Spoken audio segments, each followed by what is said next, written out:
இந்த நட்புக்கு காதலுக்கும் நூல் இலையில தான் வித்தியாசம் சொல்லுவாங்கல்ல, அது எனக்கு புரியறதுக்கு ஒரு வருஷம் ஆச்சுங்க. ரவுடி பேபி என்னோட பெஸ்ட் ஃப்ரெண்டா ரவுடி பேபி எனக்கு ரொம்ப பிடிக்குங்க. இந்த குஷி படத்துல ஒரு ஜோதிகா விஜய் மாதிரி எங்க 2 பேருக்குள்ள அடிக்கடி சண்டை நடக்கும். அதுக்கப்புறம் யாரோ ஒருத்தர் விட்டு கொடுத்த சமாதானம் ஆயிடும்.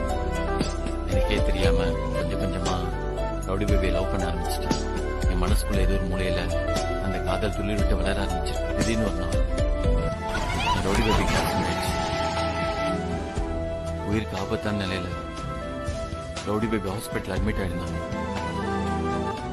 உயிருக்கு போராடிட்டு இருந்த அந்த நேரத்துல தான் என் மனசுக்குள்ள இருந்த காதல என்னால புரிஞ்சுக்க முடிஞ்சு.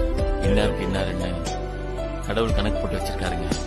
அந்த கணக்குப்படிதான் எல்லாமே நடந்துட்டு ரவுடி பேபி என் மனசுக்குள்ள வந்ததுல இருந்து நான் அவ்வளவு சந்தோஷமா இருக்கேன். இப்ப என் மனசு முழுக்க முழுக்க என் ரவுடி பேபி தான் நிறைஞ்சிருக்கு.